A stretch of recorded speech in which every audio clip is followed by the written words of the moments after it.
Voilà, donc là j'ai le petit dossard. Ça c'est le profil de l'étape. Et en fait, bah voilà quoi, ça, il y a 84 km et il y a 6000 mètres de dénivelé. Voilà, moi je pars avec mes fameuses précieuses petites Barbaou. J'ai un sac avec, des bâtons de marche, avec des vestes de pluie, des frontales. Je sais pas pour combien de temps on est parti. Je pense qu'on va mettre au moins, les meilleurs mettent 12 heures. La limite horaire c'est 30 heures. Donc je sais pas où j'en suis et je pense que je vais mettre une vingtaine d'heures, mais il y a quand même une chance sur deux. Soit je finis, soit je finis pas. Voilà, on va partir comme ça, mais on va s'amuser. On va profiter de la montagne, on va travailler le mental. Et ça sera une bonne expérience de faire une traversée de Beldon avant une traversée de l'Atlantique.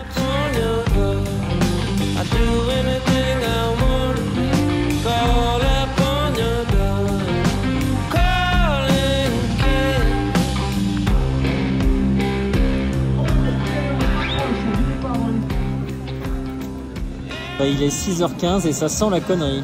3, 2, 1, et c'est parti! Allez, faites-vous plaisir! Allez, c'est parti! Calmos, dans le petit champ! Bon, ça y est, l'échauffement est terminé. On a fait 10 km en 1h38 tout tranquillement, un petit tour autour des 7 lots. Et là, on attaque un petit morceau. Le col de la Valloire qui nous emmène à 2750 mètres, je crois.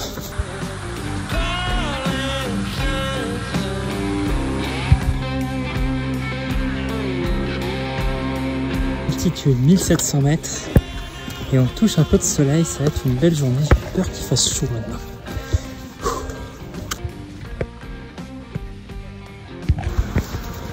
Premier ravito effectué après 3 heures de marche, on est reparti.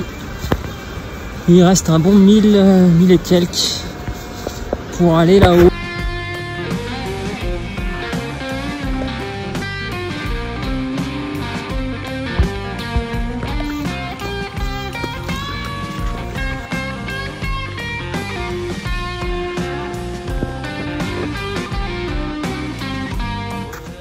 Déjà 1900 mètres de dénive.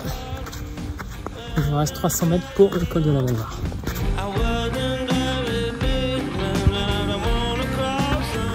Passage du col de la Valloire, on attaque la première descente qui apparemment est un peu dangereuse dans un névé. Ça va faire fumer les cuisses. On vient de se prendre un névé complètement glacé parce que les faces nord elles sont pas du tout décaillées là dans l'ombre. Et ça glisse, tout le monde était sur le cul avec des crampons. Là j'ai les cuisseaux qui ont bien chauffé. Et maintenant je crois que ça regrimpe, c'est reparti.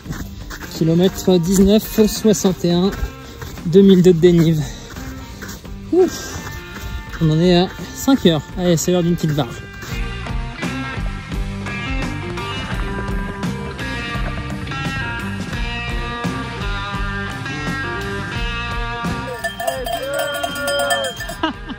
On lâche le Moreton! On serre les dents! On est au Moreton!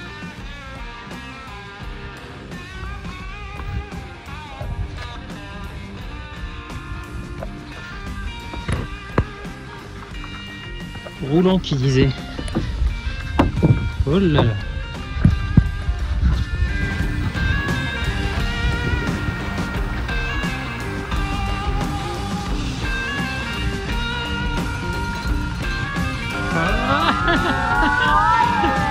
Comment ça va, Impérial? Bon alors il est 13h33. On a passé le deuxième ravito. Et le prochain ravito, c'est un super ravito qui fait aussi office de barrière horaire. C'est-à-dire que si j'arrive après 18h15, je suis éliminé pour la sécurité. Donc voilà, j'ai 3 heures. Normalement, il y a à peu près... Ouais, j'ai un peu de marge. J'ai un gros 4 heures et quelques. J'en vais même plus calculer. En gros, là, j'ai 10 km jusqu'au truc-là. Et ça doit prendre 3 heures. Inch'Allah. On va derrière cette montagne.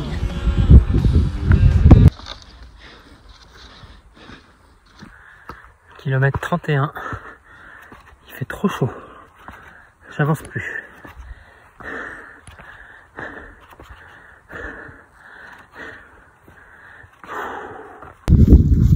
Bon, la bonne nouvelle, c'est qu'il est 16 h et que je suis au gros ravito. Ça, c'est cool. Et derrière, après, ça sera un peu plus cool. Il reste encore des gros morceaux. On a fait que la moitié du dénive. Mais après, on a un peu de temps, je pense. Un peu de temps de voir venir le truc. Et là, je marche dans la boue. Ah. Voilà, voilà. C'est cool.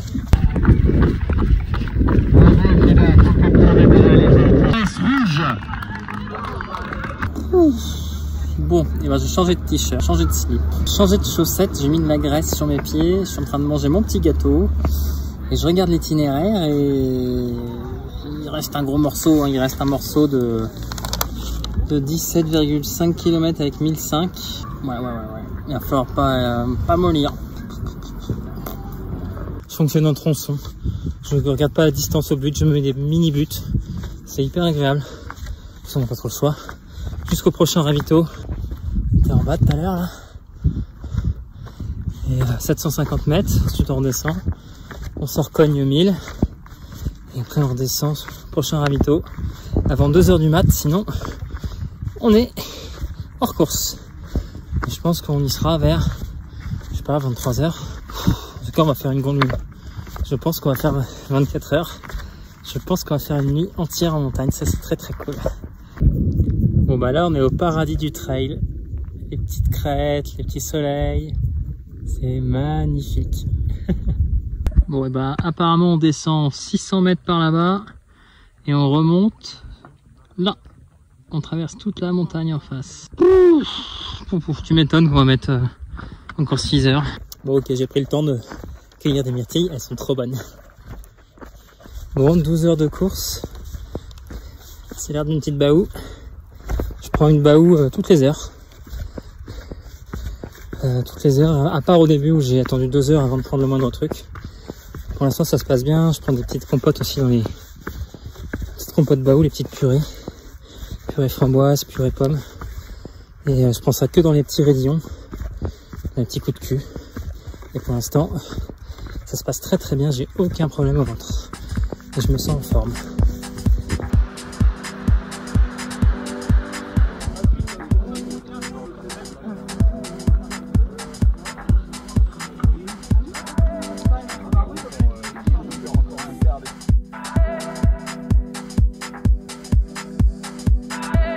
Bon, et ben il est 20 h 30, c'est le dernier gros col, le col d'Arpingon.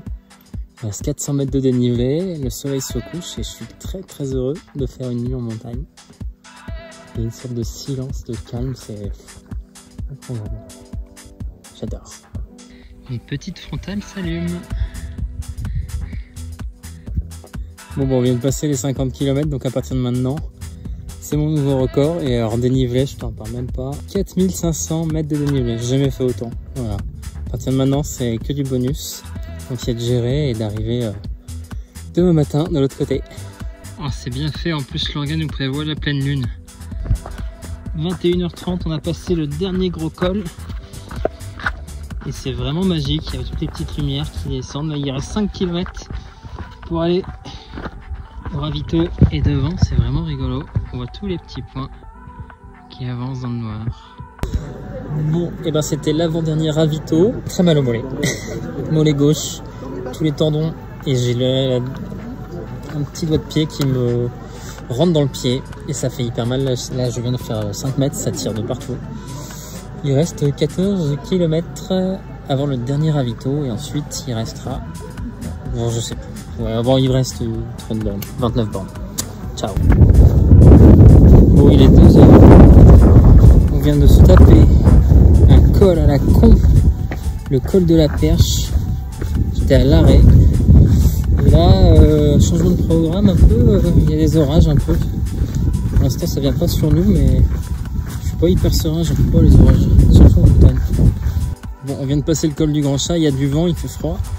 L'orage est en train de glisser, c'est cool. Et là, on en est à 5700 mètres de dénivelé.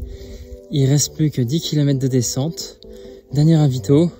Et ensuite, on a 14 km avec une petite bosse de 400 mètres. Bah génial, maintenant c'est un vrai trail, il se met à pleuvoir. J'ai le pied défoncé, j'arrive plus à marcher de la jambe gauche.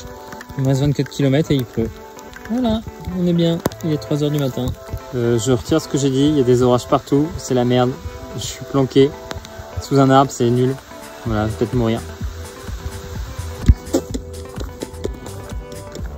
5h18, il reste 13 km. Le mec dit 3 h, mais moi je pense qu'on va mettre 4-5 heures. Vu qu'il y a une descente de 1000 mètres. Et que je boite, je marche comme une grand-mère. Allez, c'est parti. Bon, et bien le jour se lève, il est 6h15. Et ça fait 24 heures. 24 heures qu'on marche. Je comprends pas. Je comprends pas comment c'est possible. C'est hallucinant. Aucune sensation de fatigue par rapport au bateau. C'est très très perturbant. Je vais essayer de m'allonger un moment. Absolument, mon corps me disait mais non, non, non, t'endors pas parce que là il y avait encore, je sais plus, 30 bornes à faire. Hallucinant. C'est très perturbant ce sport, surtout à cette échelle, même si j'ai plus l'impression d'avoir fait une ultra rando qu'un ultra trail. J'ai dû courir 2 km. Mais c'était vraiment raide et voilà, on termine tranquillement dans la forêt et je descends tout doucement parce que j'ai les jambes cuites. Ah, c'est beau. C'est trop cool, bravo. Toi aussi, bravo. C'est bien, on l'a fait.